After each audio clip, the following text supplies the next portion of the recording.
HiTV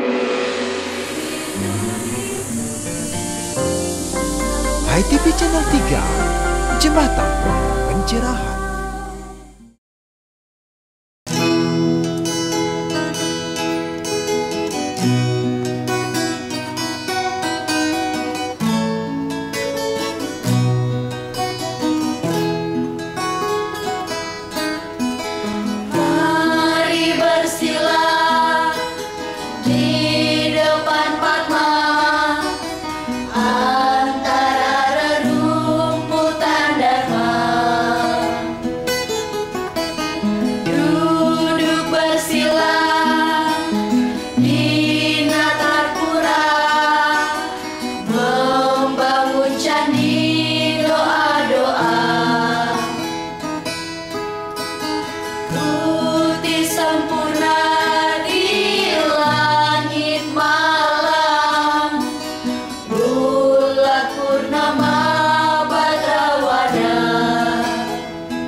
Pemirsa HiTV, Napi Orti, semoga damai selalu dalam karunia yang widi.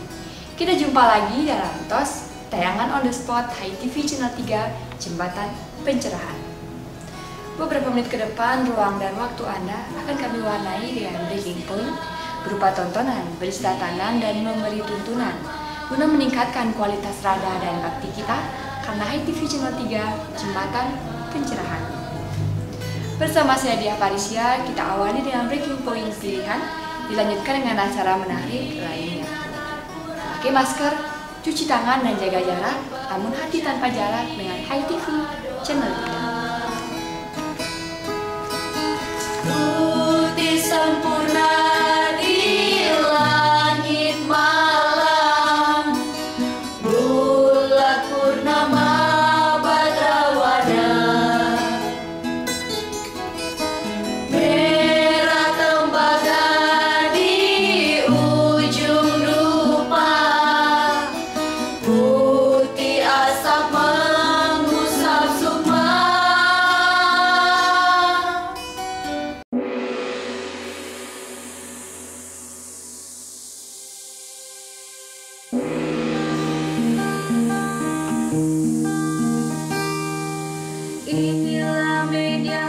Transfer nilai dan moral sangat diperlukan untuk membentuk karakter building.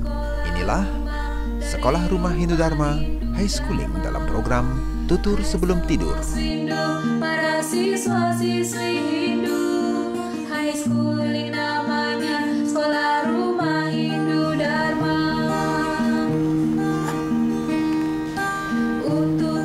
Pemirsa HiTV Channel 3, kita jumpa lagi dalam program High Schooling Sekolah Rumah Hindu Dharma yang khusus menemani teman-teman belajar di rumah. Saya Widi Puspitarani akan mengantarkan teman-teman mengikuti program Tutur Sebelum Tidur dengan judul cerita Gagak Narsis yang dikutip dari buku Nidya Tantri seri Manawa Tantra. Didukung oleh Duparani, Dupanya Hindu Sejati. Cerita ini dimulai dari seekor gagak yang mencuri daging dari rumah seorang petani. Lalu ketika ia sudah mencuri, ia hinggap di atas pohon agar tidak ketahuan oleh petani tersebut. Ketika ia sudah hinggap, ada seekor serigala yang mengintai gagak tersebut. Serigala pun berpikir, aku harus cari akal agar aku bisa mendapatkan daging yang dibawa oleh si gagak tersebut. Lalu akhirnya serigala pun mendapatkan akal dan ia memuji-muji si gagak. Wahai sahabatku gagak, kau sangat perkasa dan kau terlihat sangat hebat.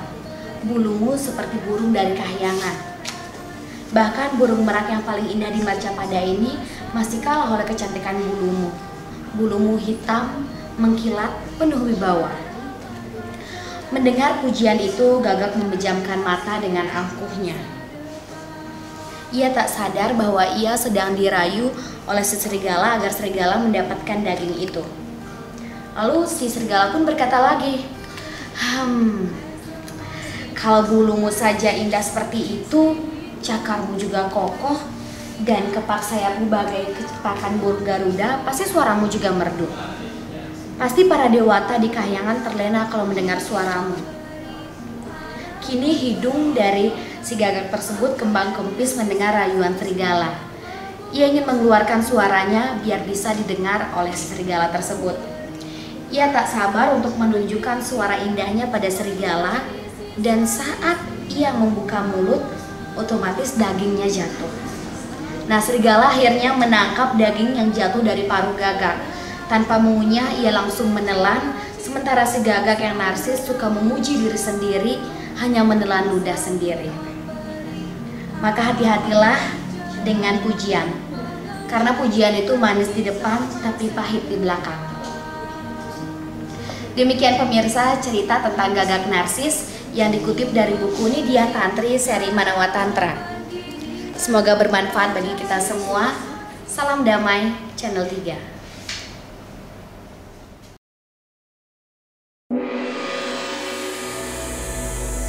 Berikut ini program Cemeti, Cerah 5 Menit akan menemani Anda membuka lebih luas jendela Hindu-Dharma untuk pencerahan jiwa.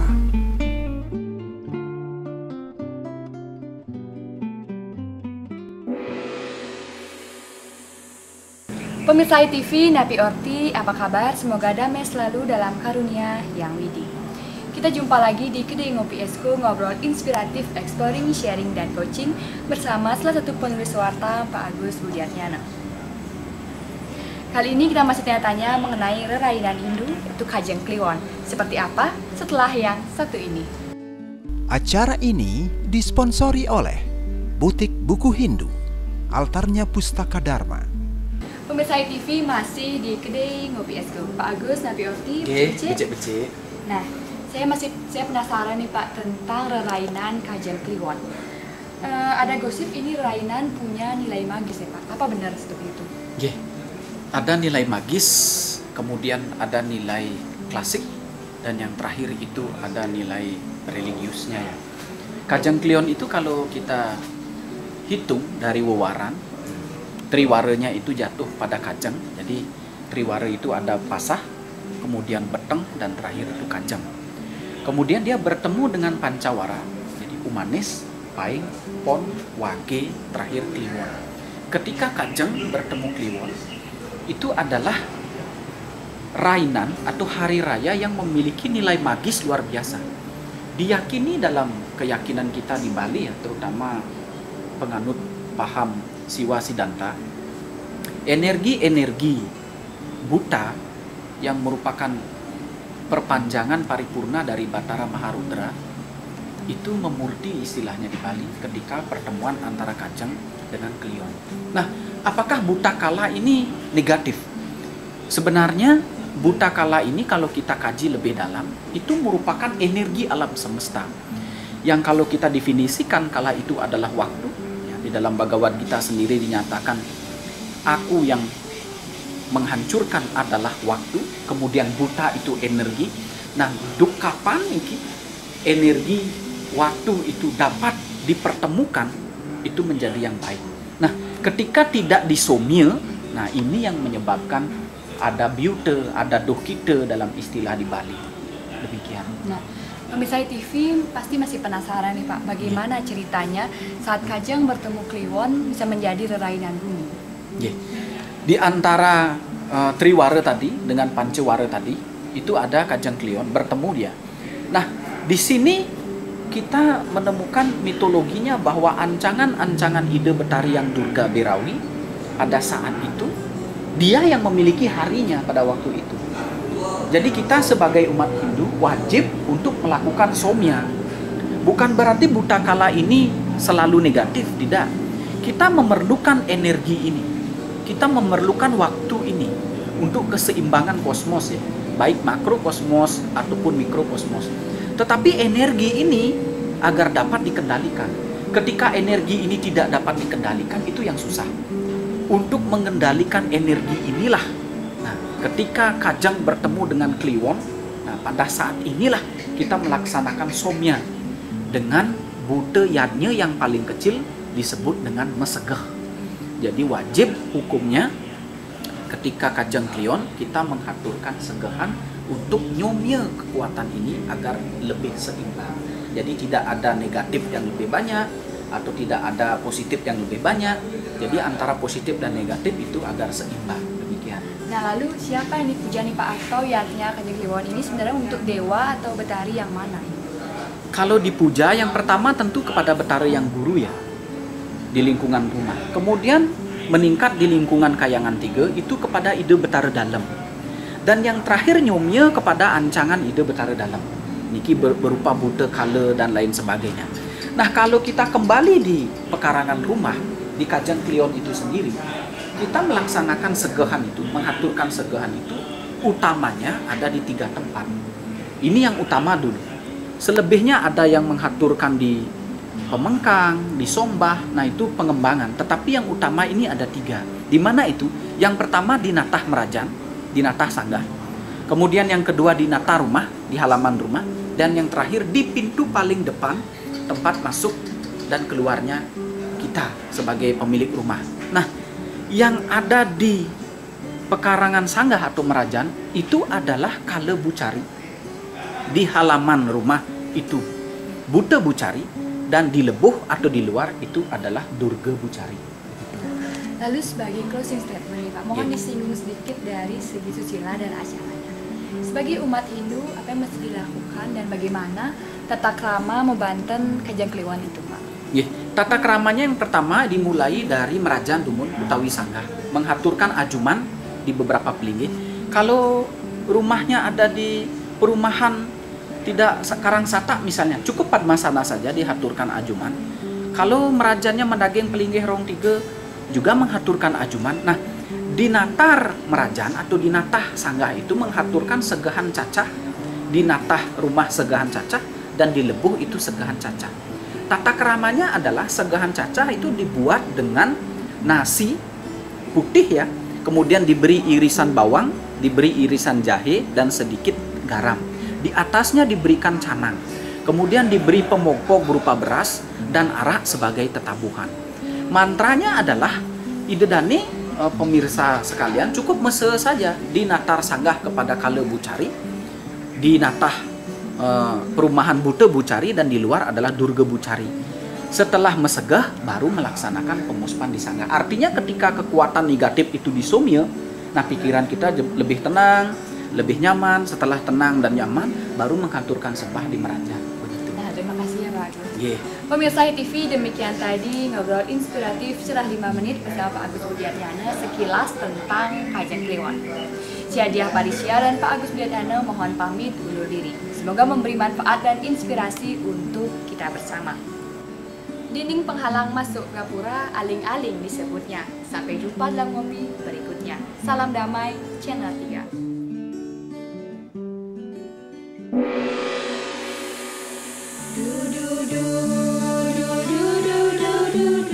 Terima kasih Anda masih bersama HiTV Channel 3, Jembatan Pencerahan yang didukung oleh Duparani. Sebentar lagi, Manik, kata-kata. Ibarat gamelan Nusantara, ragam nada dan irama adalah kekayaan. Dan lintasan bineka tembang menjadi tunggal ikanya melodi toleransi. Perbedaan langgam nada melahirkan harmonisasi simfoni, karena keindahan adalah pesona. Bersekutunya ragam nada dan irama atas nama Satyam Siwam Sundara. Saya Dewa Gede Palguna atas nama Bhinneka Tunggal Ika.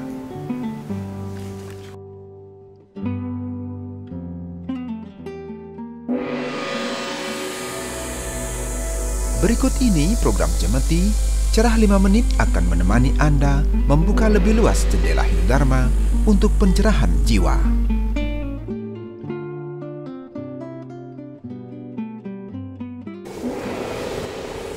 Pak Widana lagi baca buku apa? Ya, betul nih. Lagi baca buku Swastikarana, Pedoman Ajaran Hindu-Dharma. Kita mulai diskusi Pak ya. Oh iya, silakan.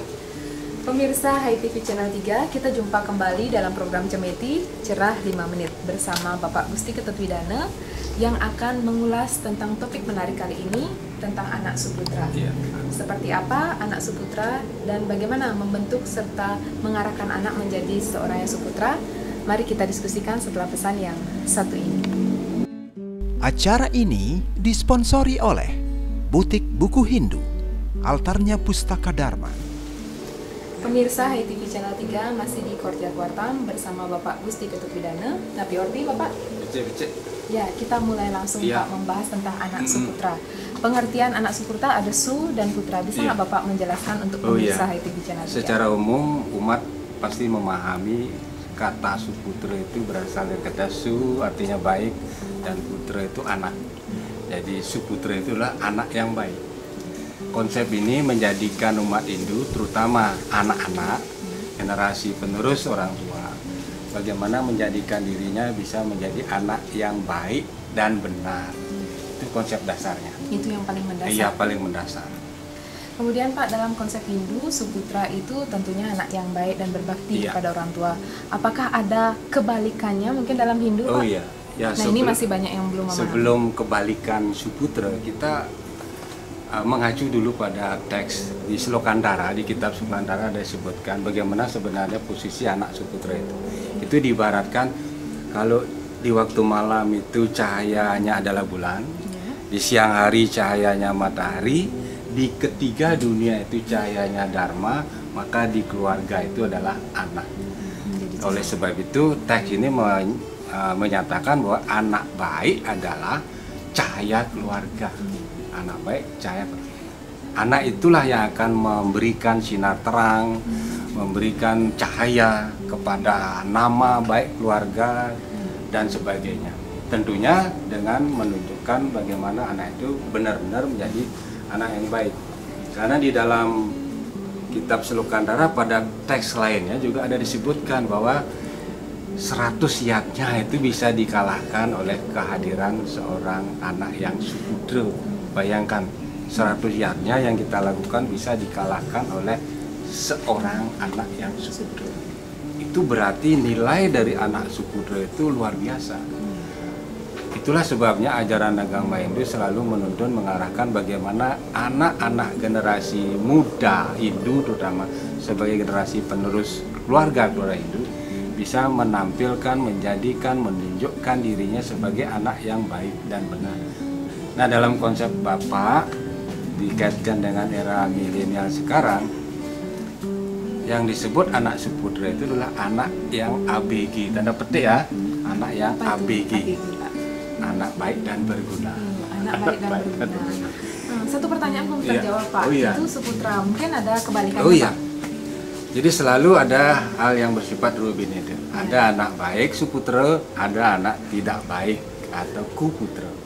Kuputra. Ini di teks Niti Satra ada digambarkan.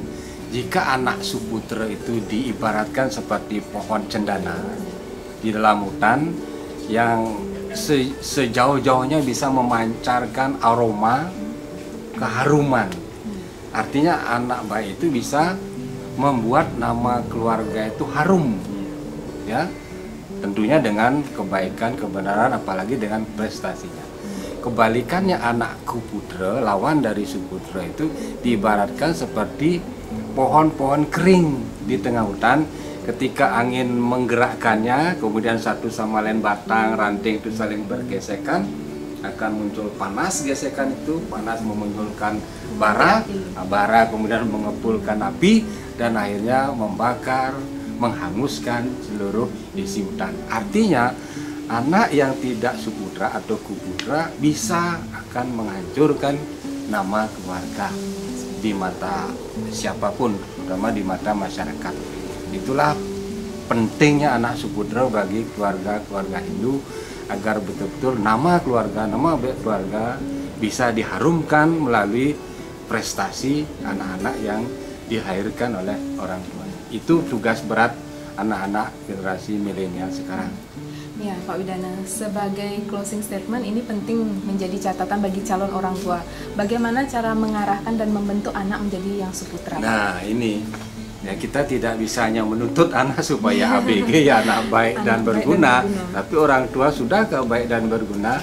Nah, disinilah peran orang tua sebagai guru rupa bagaimana anak-anak itu benar-benar diarahkan. Tapi intinya kan tidak ada orang tua ingin mengarahkan anaknya ke hal-hal yang tidak baik.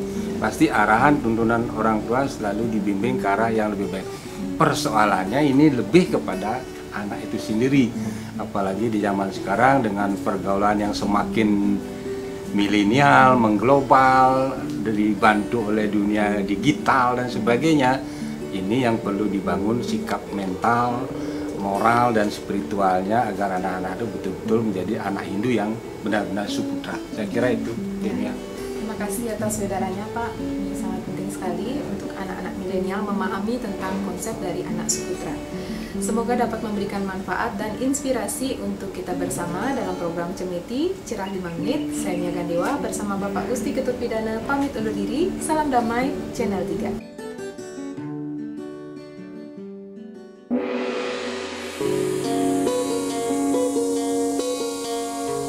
Sebentar lagi Anda akan ikuti Sundari Nada, jalinan makna di balik nada.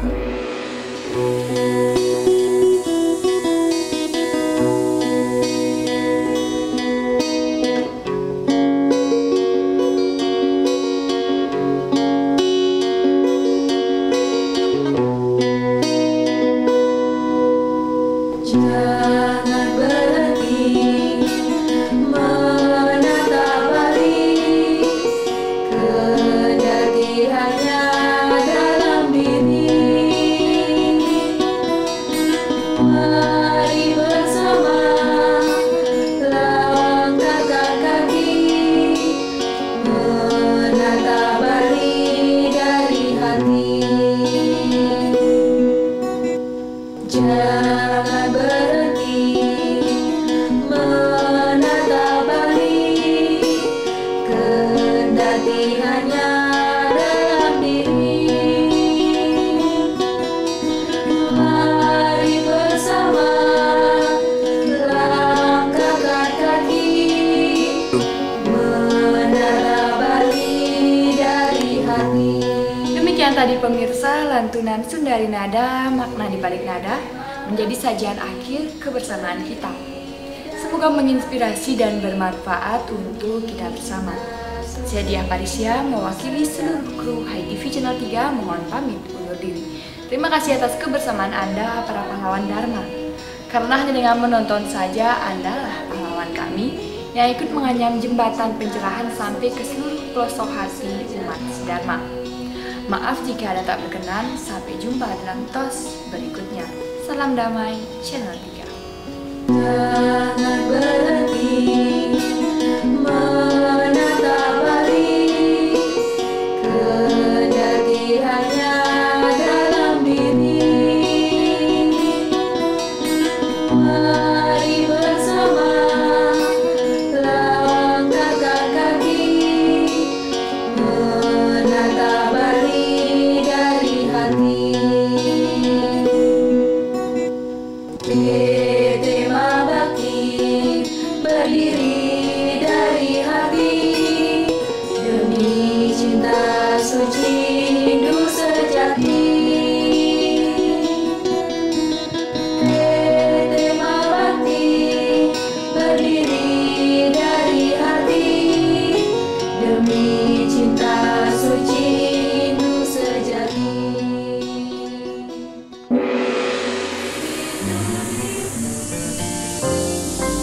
HiTV Channel 3, jembatan pencerahan.